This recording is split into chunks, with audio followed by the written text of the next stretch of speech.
मैं अमान जरी, farmer India under-19 player. कोई भी अपडेट देखने के लिए, चाहे वो स्पोर्ट्स रिलेटेड हो, कोई भी अपडेट देखने के लिए आप मेरा ज़िनल चैनल को सब्सक्राइब करें, लाइक करें और कमेंट करें। Thank you. अपने लिए तो हर कोई जीता है, लेकिन समाज के लिए जीना भी एक तपस्या है, क्योंकि समाज सेवा से बड़ा कोई भी धर्म नहीं है। इसका मौका भी हर किसी को नहीं मिलता। भगवान यदि किसी को इस लायक बनाता है तो उसे हर हाल में ज़रूरतमंदों की सहायता करनी चाहिए। ऐसा ही एक महिला संभल के थाना हैतनगर की समाज सेवी दीपा बाशने हैं, जिन्हें बचपन से ही लोगों की मदद का शौक है। यह शौक आज इतना है कि वह अपने संगठन के साथ और भी संगठनों से जुड़ी हुई है। इतना ही नहीं, उन्हें कई जिलों से सम्मानित भी किया जा चुका है। जी हाँ, उत्तर प्रदेश के जनपद संभल के रहने वाली दीपा बाशने की जिंदगी एकदम दूसरों से अलग है, क्योंकि बचपन से उन्हें समाज सेवी शौक रहा है और आज भी वे समाज सेवी के तौर पर जानी जाती हैं। शादी के बाद उनकी जिंदगी में बदलाव तो हुआ, मगर लोगों की सेवा करने में कोई बदलाव नहीं हुआ। आज वे कई संगठनों से जुड़ी हुई हैं और खुद भी महिला शक्ति संगठन के नाम से संगठन चलाती हैं। कहते हैं लोग संगठन का नाम ऐसा रखते हैं जैसा उनका काम हो। दीपा बाशने ने भी अपने संगठन का नाम रखा, जैसा हमने आपको बताया, महिला शक्ति संगठन। जी, महिलाओं को न्याय दिलाने व उनके हर दुख सुख में साथ नजर आने वाली महिला दीपा बाशने की जिंदगी एकदम अलग है। हमें भी ऐसी जिंदगी जीने वालों पर नाज रहता है और लोगों को भी। इसीलिए ऐसे लोगों की पहचान किसी से छुपी नहीं है। और यही जब पिछले कुछ सालों में देश ने वे दिन देखे जिसमें लोग मंदिर में भी भगवान के दर्शन नहीं कर पा रहे थे। जी हाँ, कोरोना वायरस ने देश में लोगों का जीना दुश्वार कर दिया। डर के मारे लोग घरों में कैद थे। ऐसे में पूरे भारत में लॉकडाउन लगा हुआ था। हर तरफ सूनी सड़कें, दुकानों में ताले लगे हुए थे। गरीब लोगों का तो पूछो ही मत, उनको खाने के लाले पड़ गए थे। ऐसे में दीपा बाशने ने अपने पड़ोस के लोगों को जो परेशान थे उनके रुपए से लेकर खाने की सामग्री का इंतजाम किया। ये सिलसिला कोरोना काल तक चलता रहा। इसी के चलते दीपा बाशने को कई जिलों से सम्मानित किया जा चुका है। अन्य राज्यों से सम्मानित के लिए फ़ोन भी आए, मगर दीपा बाशने दूर होने के कारण नहीं जा सकी। इसी तरह की सेवा देख संभल के एसडीएम ने उनको महिला दिवस पर सम्मानित भी किया। मेरा जिला ने उनसे खास बातचीत की, देखें। तो आपने देखा कि किस तरीके से जो हमने आपको रिपोर्ट दिखाई, तो अब हम उनसे मिलवाते हैं जो आप लोग बेसब्री से इंतज़ार कर रहे हैं। आखिर वो कौन सी महिला है जो अपने बचपन से समाज सेविका के तौर पे जानी जाती है और आज उनका नाम सिर्फ ज़िले में ही नहीं, ज़िले से बाहर भी लिया जाता है। तो मेरे साथ मौजूद हैं दीपा बाशने जी और उनसे हम बात करेंगे आखिर जो बचपन से उन्हें शौक चढ़ा है समाज सेविका का, आज वो इस तरह कदम ब कदम बढ़ता जा रहा है। मैडम, पहले तो बधाई हो, क्योंकि अभी दीपावली का पर्व निकला है। हमने देखा है कि आपने गरीब बच्चों के साथ भी दीपावली मनाई है। तो ये शौक जो चढ़ा आपको, कब से चढ़ा? नमस्कार राहुल जी।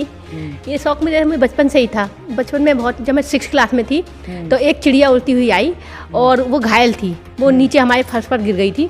उसको उठा कर, मेरे पापा डॉक्टर थे तो सोप्रामाइसिन बना के ट्यूब लगाई मैंने, और वो उससे इतना लगाव हो गया उस चिड़िया को। जब उसके सही हो गई, फिर वो अपनी उड़ के नहीं गई कहीं पर भी, वो हमारे पास ही रहने लगी थी। और उसको हमने पाला था और एक चकचुंदर के द्वारा वो मारी गई, तो हम बहुत रोए थे जब बचपन में। तभी से मुझे ये अच्छा लगता है किसी की भी सेवा करना, किसी भी, वो चाहे किसी भी रूप में हो, चाहे पैसे से, उसे हम करने लगे थे सेवा कार्य। देखा जाता है कि अगर कोई महिला हो, अगर वो समाज में सेविका के तौर पे जाए तो उसका विरोध बहुत होता है। तो क्या आपका विरोध हुआ? घर वालों ने आपका विरोध किया? हाँ, शुरू में लोग कहते थे कि अच्छे घर की बहुएं ऐसे नहीं निकलती हैं, ऐसे नहीं जाती हैं। पर जब देखा कि हाँ, ये कोई गलत काम नहीं है, अच्छा ही काम है और इसके द्वारा इतना सम्मान मिल रहा है, तो उन जिन लोगों ने विरोध किया उन्होंने फिर सहयोग भी दिया और बहुत खुशी होती थी। लेकिन मेरे हस्बैंड हमेशा मेरे साथ रहे इस चीज़ में।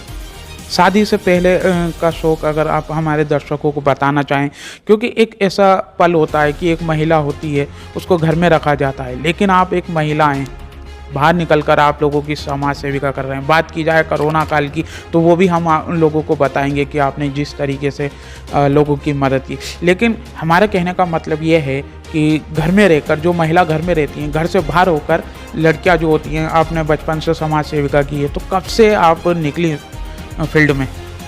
वही बचपन में ही मैंने बताया था, जैसे पक्षी के द्वारा या और भी जैसे पेन वगैरह, मेरे क्लास फेलो थे तो कुछ गरीब भी थे उसमें थे, तो पेन वगैरह नहीं होता था तो उनके लिए पेन वगैरह डिस्ट्रीब्यूट कर देती थी। पापा मेरे नए नए तरह के लेके आते थे, घूमने जाते थे तब। जैसे कि मैंने बताया डॉक्टर हैं तो टूर पर भी जाते थे, छोटे छोटे स्पेशल पेन लेके आते थे। सर मेरे डांट भी पड़ती थी कि अभी तो तुझे ला के दिया और इतनी जल्दी तूने ख़त्म कर दिया।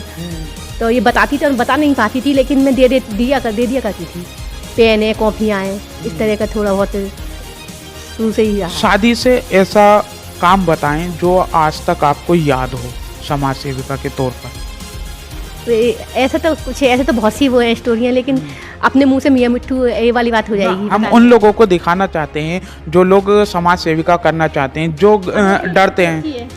ये छोटी सी बच्ची है और इधर साल और गरीब परिवार से ही है, तो इसे बेटी की तरह ही हम अपने ये कोई भी कमी ना महसूस होने देते हैं। जैसे तो आपने देखा कि ये बराबर में एक लड़की है, शालू नाम है इसका, और इनको एक बेटी की तरह ये यहाँ इसको पालती हैं।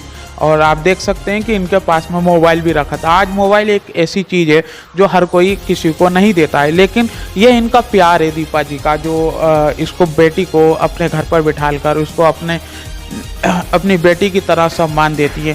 फिलहाल अगर आप इस बेटी को पाल रहे हैं तो क्या आपके कितने बच्चे हैं? 2 बेटे हैं मेरा, एक डॉक्टर है, एक इंजीनियर है, और बेटी यूपीएससी की तैयारी कर रही है। अच्छा, ये बताइए, कोरोना काल जैसा हमने देखा, उस कोरोना काल में जो गरीब लोग थे वो बेचारे परेशान थे, खाने की परेशानी थी और पैसों की परेशानी थी। तो उस दौरान हमने आपके फ़ोटो भी देखे, वीडियो भी चली, हमारे मेरा जिला ने भी आप लोगों की खबर हमने चलाई। तो हम ये दिखाना चाहते हैं कि उस टाइम पर आपको क्या महसूस हुआ, किस तरीके से आपने मदद की लोगों की? हाँ, लोगों ने कहा कि बाहर मत निकलो, लेकिन मास्क और सैनिटाइजर हम यूज करते थे प्रॉपरली, और भाई जो हो सकता था तो गरीब महिला वगैरह जो भी आई, हमें जो भी हम कर सकते थे इस मोहल्ले में, आगे मोहल्ले में भी जिनको जो परेशानी हुई तो हमने वो सहयोग दिया उनके लिए जितना हो सकता था। खुद जाकर भी दिया उनके। कब तक चला गया अभियान? ऐसा कब तक, इसको टाइम की कोई बाउंड्रेशन नहीं है। जब भी हमें जिसको, अच्छा वो तो कोरोना काल था, लेकिन अब भी जब भी जिसको जो सहयोग की ज़रूरत होती है तब उसके देखते हैं हम कि हाँ ये है इस लायक, बस ये है। हमने सुना है कि आप संगठन भी चलाती हैं और आपका स्वयं का भी संगठन है और आप बहुत से संगठनों में भी जुड़ी हुई हैं, तो संगठन बनाने का क्या उद्देश्य है? महिला शक्ति संगठन, इसका मैंने निर्माण किया था। बहुत से लोग जानते नहीं थे, यातनगर, सायतई, संबल, इन चीज़ों को जानते नहीं थे। तो इसमें और महिलाएं भी, मैंने देखा इतनी टैलेंटेड हैं महिलाएं, लेकिन उनको अपने टैलेंट को निकालने की या कहीं दिखाने की उनमें ये नहीं थी कि कैसे दिखाएं, कैसे वो करें।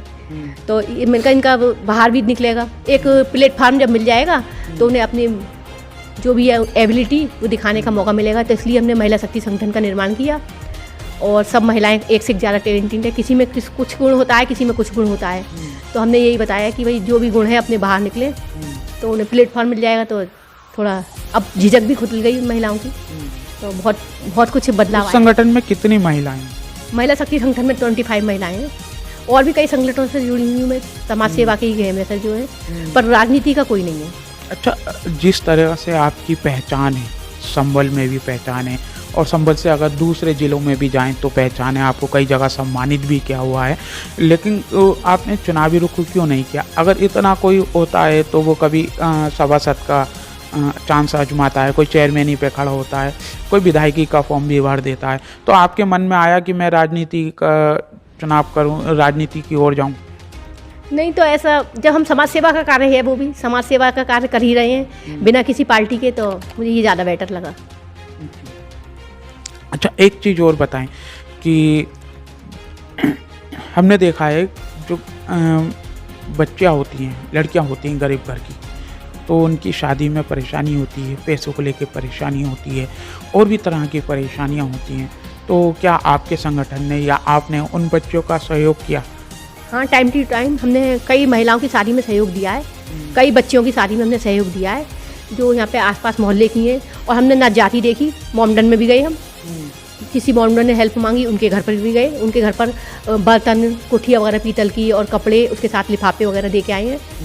जाति बिरादरी इसमें हमने कुछ नहीं देखा, बस देखा कि हाँ वो इस लायक, मतलब इससे उसमें है तो उसे दिया है। तो मैं आपको बताऊं कि ये जो दीपा वार्ष्णेय जी हैं, इनके इसी काम को लेकर आप मेरे पीछे देख रहे होंगे, ये इनको सम्मानित भी किया गया है। और सम्मानित इसलिए किया गया है क्योंकि समाज में रहकर ज़मीनी स्तर पर ये अपने महिलाएं हों, गरीब लड़कियां हों, हमेशा महिलाओं के हित के लिए हमेशा लड़ती रहती हैं। इसलिए इन्हें संभल एसडीएम दीपेंद्र यादव ने भी सम्मानित किया था महिला दिवस के तौर पर। तो वो भी हम पूछेंगे इनसे। मैडम ये बताइएगा कि आप ज़मीनी स्तर पर मेहनत करती हैं, आपको कई जगह अवार्ड्स भी मिले, और दीपेंद्र यादव जो हमारे यहाँ एसडीएम थे, आज वो कौशाम्बी उनकी ड्यूटी है। तो ये बताइएगा कि वो पल कैसा रहा जब आपको सम्मानित पहले दिन किया गया? बहुत अच्छा था। उन्होंने ये बोला था अपनी स्पीच में कि मुझे इस लायक केवल 3 महिलाएं दिखी कि जिनसे सम्मान मिल सके। एक सैली को, एक मुझे, और एक और थी। 3 महिलाओं को, असमोली की थी जिन्होंने शराबबंदी, शराब के पीछे वो उठाई थी आवाज़। तो उन 3 महिलाओं को उन्होंने सम्मानित किया था। उन्होंने गिफ्ट और खाना वगैरह भी, पैकेट वगैरह दिए थे, और मेमोरेबल रहेगा जीवन भर। और डीएम ने भी मुझे सम्मानित किया है, जगह जगह सम्मान मिलता रहा है, तो बहुत अच्छा लगता है। अब तक आप कहाँ कहाँ सम्मानित हो चुके हैं? दूर दूर भी बुलाया जाता है, लेकिन एक महिला और वो होने की वजह से मैं जा नहीं पाती हूँ। जो आसपास में जितनी होती हैं वहाँ पे चली जाती हूँ, जैसे बिसौली, बहजोई, चंदोसी, और कई जगह जा चुकी हूँ, मुरादाबाद में भी।